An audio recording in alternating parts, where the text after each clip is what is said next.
বন্ধুরা, কিছুদিন আগে আমি এই আম গাছগুলাতে সঠিক পরিচর্যা করেছিলাম। তার ফলে দেখুন, এই মুকুল থেকে আম গাছে প্রচুর পরিমাণে গুটি সেট হয়েছে। এটি আমার ছাদ বাগানের একটি ব্যানানা ম্যাঙ্গো আম গাছ। এই গাছটিতে 100 থেকে 150টির বেশি গুটি এসেছে। এই অবস্থায় আমাদের কিছু সঠিক পরিচর্যা করতে হবে, তা না হলে এই গুটিগুলা টিকে থাকবে না। সাধারণত এই গাছটিতে এতগুলি গুটি থাকবে না, এর থেকে অনেকগুলা গুটি ঝরে যাবে। গাছটিতে লাস্ট অবধি 10 থেকে 15টি গুটি টিকে থাকলেও এই গাছটির জন্য যথেষ্ট। বন্ধুরা, আজকে এই ভিডিওতে আলোচনা করব গুটি সেট হওয়ার পর আমাদের কি কি পরিচর্যা করতে হবে, তার ফলে এই গুটি থেকে আমে রূপান্তরিত হবে এবং সেই আমগুলা টিকে থাকবে। তো ভিডিওটি শেষ অবধি দেখার অনুরোধ রইল। নমস্কার বন্ধুরা, আমি সুব্রত আর আপনারা দেখছেন সুব্রতস গার্ডেন। বন্ধুরা, এটি আমার ছাদ বাগানের একটি ব্যানানা ম্যাঙ্গো আম গাছ। দেখুন আম গাছটিতে কি পরিমাণে গুটি এসেছে।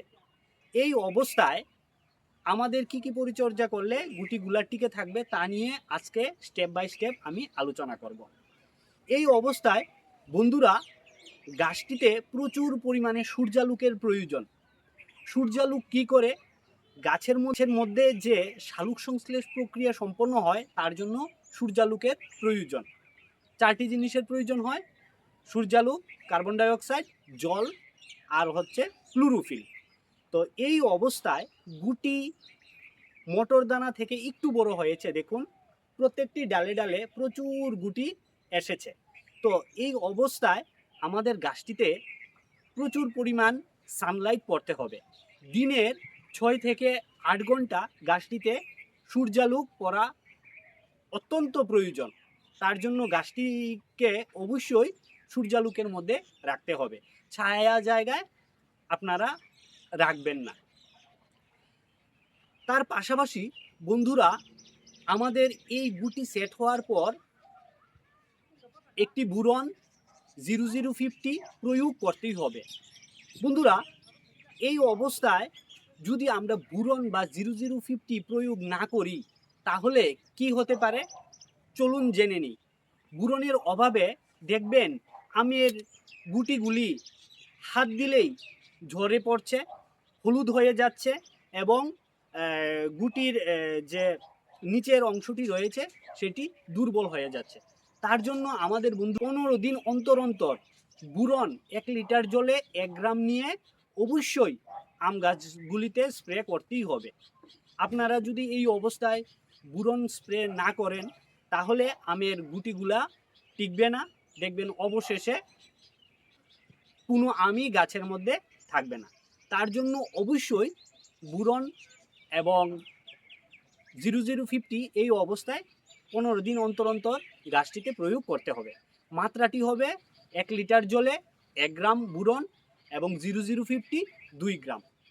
তার পাশাপাশি বন্ধুরা, এই অবস্থায় প্রচুর পরিমাণে গাছে মাইক্রোনিউট্রিয়েন্টের অভাব হয়। মাইক্রোনিউট্রিয়েন্টের মধ্যে অনেকগুলি অনুখাদ্য থাকে। আপনারা মোবুমিনটি স্প্রে করতে পারেন। মোবুমিন যদি কারোর কাছে না থাকে তাহলে স্পেশালি আমি যেটা ব্যবহার করি সেটা হচ্ছে টাটার যে দুর্বিগলটি রয়েছে দানাদার ফর্মে, এটি একটি গাছের জন্য 5 থেকে 6 গ্রাম বলতে 1 চামচ কি 2 চামচ গাছের গুঁড়ির মধ্যে দিয়ে দিলেই চলে। এটির মধ্যে 11টি অনুখাদ্য রয়েছে। তা গাছের যা যা অনুখাদ্যের ঘাটতি রয়েছে সেটি থেকে পূরণ হয়ে যায়। আপনাদের কাছে যদি মোবুমিন থাকে তাহলে এটি স্প্রে করে দিতে পারেন, আর যদি মোবুমিন না থাকে তাহলে দুর্বিগলও ব্যবহার করতে পারেন। আমি স্পেশালি দুর্বিগলটি ব্যবহার করি। দুর্বিগলটের কাজ তো প্রচুর রয়েছে, কিন্তু বন্ধুরা দুর্বিগলটি একটু স্লো ফর্মে কাজ করে। যেমন আজকে দিয়ে দিলেন, কালকেই মাইক্রোনিউট্রিয়েন্টের চাহিদা গাছের পূরণ হয়ে যাবে তা না। দুর্বিকলটি আজকে দিলেন, 1 মাস পরে পরে স্লো ফর্মে মাটির মধ্যে মিশে এবং মাটি শিকড় থেকে যখন পুষ্টি সংগ্রহ করবে তখন 1 মাস পরে আস্তে আস্তে গাছ ওইখান থেকে যে মাইক্রোনিউট্রিয়েন্টের যে ঘাটতি রয়েছে সেটি থেকে পূরণ করবে। কিন্তু মোবুমিন দিয়ে দিলে 1-2 দিনের মধ্যেই গাছ তার শিকড়ের মাধ্যমে বা পাতার মাধ্যমে সরাসরি তার ডালপালাতে পৌঁছে দিতে পারবে। আরেকটি জিনিস বন্ধুরা আপনারা অবশ্যই খেয়াল রাখবেন, অনেকে বলে আম গাছের পাতা পুড়ে যায়। দেখুন আমার আম গাছটি কত হেলদি এবং সুস্থ। এর প্রধান কারণ হচ্ছে মাইক্রোনিউট্রিয়েন্ট। অনেকে মাইক্রোনিউট্রিয়েন্ট, বুরন এবং 0050 মাত্রার অতিরিক্ত স্প্রে করে ফেলে, তার জন্য গাছের পাতা পুড়ে যায়। তো আপনারা যখনই গাছে ব্যবহার করবেন ডোজটি ভালোভাবে পড়ে নেবেন বা আমি যেইভাবে বলছি এইভাবে যদি আপনারা করেন তাহলে আপনাদের গাছের পাতাও পুড়বে না। বুরন 1 লিটার জলে 1 গ্রাম, 0050 1 লিটার জলে 2 গ্রাম এবং মাইক্রোনিউট্রিয়েন্ট 1 গ্রাম কি 1.5 গ্রাম, এর বেশি নয়। যদি এর থেকে বেশি দেন তাহলে গাছের পাতা পুড়ে যাবে। তো এই হলো আপনাদের বুরন, মাইক্রোনিউট্রিয়েন্ট এবং আপনার 0050-র প্রয়োগ। তার পাশাপাশি বন্ধুরা এই ছোটো ছোটো গুটি সেট হওয়ার পর আমাদের একটি ফাঙ্গিসাইডও প্রয়োগ করতে হবে। ফাঙ্গিসাইড হিসাবে আমি যেটি ব্যবহার করি বন্ধুরা, এই অবস্থায় এমিস্টার টপটি খুব ভালো কাজ করে। কিছুদিন আগে বন্ধুরা বিশ্বাস করবেন না, আমার এই গাছটিতে মুকুলগুলা পুরা কালো হয়ে গিয়েছিল। তো মুকুল ফুটা অবস্থায় আমি গাছটিতে এমিস্টার টপ 1 লিটার জলে 1 গ্রাম নিয়ে স্প্রে করে দিয়েছি। কালো মুকুলগুলা পড়ে গেছে এবং অলরেডি গুটি সেট হয়ে গেছে। তো অনেকে বলে ভিডিওর মাধ্যমে মুকুল ফুটা অবস্থায় আপনারা স্প্রে করবেন না কোনো ফাঙ্গিসাইড বা ইনসেকটিসাইড। আমি বলি বন্ধুরা প্র্যাকটিক্যাল অভিজ্ঞতা, এই গাছটি দেখুন বলতে প্রচুর কুয়াশা ছিল, হালকা হালকা 1-2 দিন বৃষ্টিও পড়েছে, তার জন্য মুকুলগুলা পুরা কালো হয়ে গিয়েছিল। আমি এমিস্টার টপ ব্যবহার করেছি এবং এর থেকে গুটিও সেট হয়েছে। আপনাদের গাছে মুকুল ফুটা অবস্থায় যদি এই রকম কোনো লক্ষণ আপনারা দেখেন তাহলে আপনারা ওই অবস্থায় প্রয়োগ করতে পারেন। অন্যথায় মুকুল ফুটা অবস্থায় ফাঙ্গিসাইড বা ইনসেকটিসাইড প্রয়োগ করবেন না। তো বন্ধুরা এমিস্টার টপ ব্যবহার করতে পারেন ফাঙ্গিসাইড হিসাবে। আর যদি এমিস্টার টপ না থাকে এই অবস্থায় আপনারা সাফ, ম্যানকোজিব এবং কার্বেন্ডাজিন গ্রুপের যে সাফ ফাঙ্গিসাইডটি রয়েছে এটিও আপনারা ব্যবহার করতে পারেন। 1 লিটার জলে 2 গ্রাম নিয়ে সকালবেলা বা বিকালবেলার দিকে স্প্রে করতে পারেন। তার পাশাপাশি বন্ধুরা এই অবস্থায় কিছু কিছু মাকড়ের আক্রমণ এবং ছোটো ছোটো পোকারও আক্রমণ, থ্রিপস, এইগুলার আক্রমণও গুটিতে দেখা যায়। তো এই অবস্থায় আপনারা যেমন সাইপারমেথ্রিন গ্রুপ বা ইমিডাক্লোরোপিড গ্রুপের যে ইনসেকটিসাইডগুলো রয়েছে অনেকে বলে এইগুলা প্রয়োগ করার জন্য। বন্ধুরা আপনারা শুধু অর্গানিকভাবে যেই কাকাটি রয়েছে ইনসেকটিসাইড এটি প্রয়োগ করবেন, তাতেই এই গুটিগুলা সুস্থ থাকবে এবং বিভিন্ন পোকামাকড়ের হাত থেকে রক্ষা পাবে।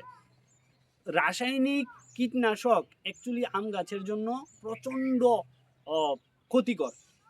যেহেতু আপনারা কাকা ব্যবহার করে ভালো ফল পাচ্ছেন তাহলে অন্য সব রাসায়নিক কীটনাশকে যাবেন কেন? কোনো দরকার নেই, কাকা ব্যবহার করুন। আমার এই গাছটির মতো আপনাদের গাছও সুস্থ থাকবে এবং গুটিগুলোও সেট হবে। কাকা আরেকটি কাজ করে, এই সময় গাছে প্রচুর পরিমাণে পাতার নিচে মাকড়ের আক্রমণ দেখা যায়। তো মাকড় নাশক হিসাবেও কাকাটি ভালো আপনারা ব্যবহার করতে পারেন 15 দিন অন্তর অন্তর। আরেকটা জিনিস বন্ধুরা বলে রাখি, অনেকে বলে ইনসেকটিসাইড এবং ফাঙ্গিসাইড একসঙ্গে মিশিয়ে প্রয়োগ করব না। আমি বলি বন্ধুরা আপনারা যখন সাফ বা এমিস্টার টপ ফাঙ্গিসাইড নেবেন এবং তার সঙ্গে কাকা ইনসেকটিসাইড একসঙ্গে মিশিয়ে প্রয়োগ করতে পারেন, কোনো অসুবিধা নেই। আপনারা গুগল করলেও দেখতে পারবেন, সেখানেও বলা আছে এই দুইটি ফাঙ্গিসাইড এবং ইনসেক্টিসাইড একসঙ্গে মিশিয়ে আপনারা গাছে প্রয়োগ করতে পারেন। বিকালের দিকে দিলে ভালো ফল পাবেন, আপনারা ব্যবহার করতে পারেন, কোনো অসুবিধা নেই। তার পাশাপাশি বন্ধুরা, যখন এই রকম মটর দানার থেকে একটু বড় হয়ে যাবে গুটিগুলা, তখন আমাদের আরেকটি জিনিস স্প্রে করতে হবে, সেটি হচ্ছে একটি পিজিআর। এই অবস্থায় আপনারা মিরাকুলান বা প্লেনোফিক্স যে পিজিআরটি রয়েছে, এই পিজিআরটি এই অবস্থায় প্রয়োগ করতে পারেন। এই অবস্থায় প্রয়োগ করার উপযুক্ত সময়। প্লেনোফিক্সের কাজ কি? প্লেনোফিক্সের কাজ এই গুটি জোড়াবদ্ধ করে এবং গুটির যেই নিচের ভাগটি রয়েছে সেটি শক্ত করতে সাহায্য করে এবং গাছের যে ওভারঅল গ্রোথ সেটিও বৃদ্ধি করতে সাহায্য করে। তো যদি প্লেনোফিক্স নেন বন্ধুরা, তাহলে 1 লিটার জলে 3 থেকে 4 ফুটা, এর বেশি নয়। যদি এর বেশি দেন, আমার একটি জামরুল গাছ রয়েছে, সেটির গুটি অটোমেটিকলি ঝরে দিই। তার জন্য 1 লিটার জলে 3 থেকে 4 ফুটা নিয়ে আপনারা ব্যবহার করতে পারেন। তার পাশাপাশি বন্ধুরা, যখন এই গুটিগুলা আরেকটু বড় হয়ে যাবে, বলতে আমগুলা একটু এই সাইজের বড় হয়ে যাবে, তখন আমাদের গাছের গুঁড়ির মধ্যে কিছু মিশ্র খাবার প্রয়োগ করতে হবে। মিশ্র খাবারের মধ্যে বলতে আমি যেইভাবে তৈরি করে থাকি, এর মধ্যে শিংকুচি, হাড়ের গুঁড়ো, নিম খৈল, সরিষার খৈল, পুরনো চালের গুঁড়ো এবং পুরনো গোবর সার একসঙ্গে মিশিয়ে 1 থেকে 1.5 মাসের মতো বস্তাবন্দি করে রাখি। তারপরে গাছের গুঁড়ির মধ্যে দিয়ে দিই।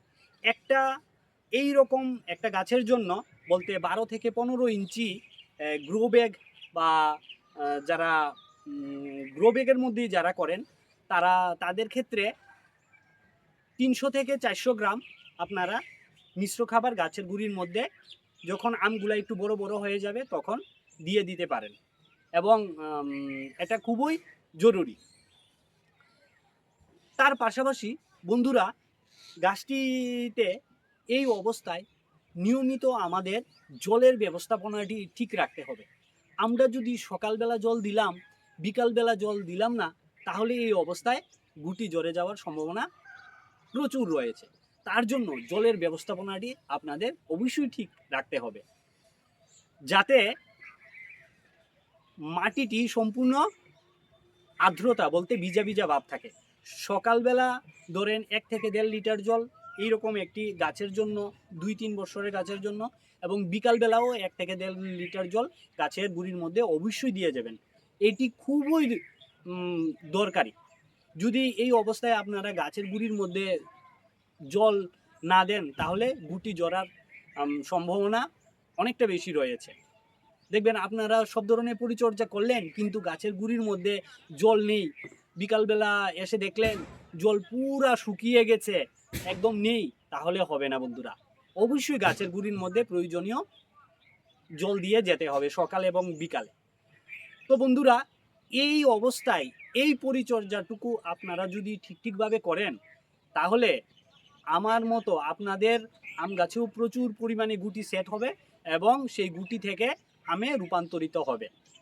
আরেকটা জিনিস বলে রাখি বন্ধুরা, আপনারা বুরন 0050 এবং মাইক্রো নিউট্রিয়েন্ট মাত্রার অতিরিক্ত কখনোই ব্যবহার করবেন না, আম গাছের পাতা পুড়ে যাবে।